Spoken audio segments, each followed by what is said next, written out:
This is Drew with Boomer Music Company, your band and orchestra experts since 1976, and thepodcastingstore.com, the one-stop shop for all things podcasting and remote learning. This is your weekend update. Well, greetings and welcome to your weekend update. As you can see by this pile of stuff, we've got our work cut out for us. We are loading up the van right now to head to the Midwest Conference in Chicago. Super excited to be doing that. We're representing the podcasting store as well as DrumsWest at the show. So all of this has got to go in there and then we got to get it to Chicago. So really excited to be doing this one, and we hope to see you there at the show.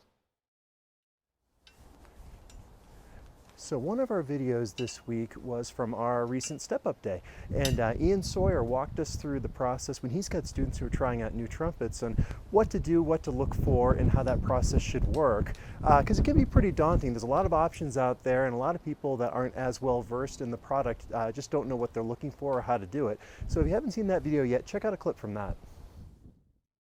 All these things are things that you need to consider, and doing this under the close supervision of a teacher can be very, very helpful. Having a teacher come with you to try these things out to make sure that what you're getting into is going to be the best fit for you. Sure. Yeah, and I know when I'm helping people try out new instruments, those are the first questions we're asking. What are you currently playing on? What do you like and dislike about it? And what kind of playing are you looking to do? Because if someone's going to be playing in, the Greeley Philharmonic versus playing in a big band, that's a completely different set of circumstances that you're trying to compensate for.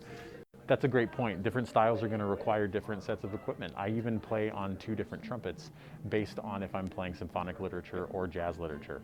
So it really is going to be individual to the player and what the needs of the music are. And then this week's View from the Road video was all about the anticipation. I talk about how my favorite holiday is Thanksgiving, but my favorite day of the year is December 24th, Christmas Eve, because it's all about the possibilities of what is about to happen and what's about to come. Well, this week was concerts for a lot of the schools, and the anticipation leading up to it was a really cool feeling to have again, because we haven't had that in a while. So if you missed that video, check out a clip from that.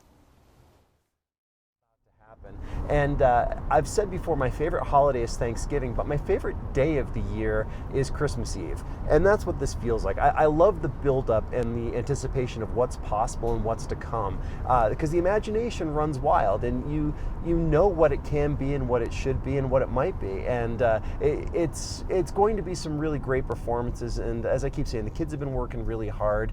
And if you have a chance to go out and see these performances, please do. And then over at the Podcasting Store Medium page, this week's essay was titled "The Conductor's Score Was Missing and the Downbeat Was Seconds Away."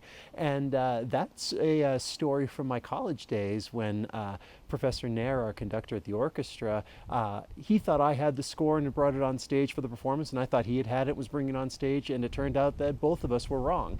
And the overarching theme to all of this is something that's called "the obstacle is the way." Sometimes the things that we think are an impediment and are keeping us from accomplishing our goals are actually exactly what we need in order to be able to achieve them. And in this case, the score was missing, and so the performance had to go on without it, and it turned out to be a fantastic performance because he had everything in his head and it kept the orchestra off balance but in a productive way. So things actually turned out really well from that. So if you haven't seen that essay yet, please go over to Medium and don't forget to subscribe over there and check that one out. I think that one's a really good read as always. So that's your weekend update. As always, thank you so much for watching, and we will see you in Chicago. If you enjoyed the weekend update, do me a favor and follow us on social media, subscribe to our YouTube channels, or visit our websites. This is Drew with Boomer Music Company and thepodcastingstore.com. Thanks for listening.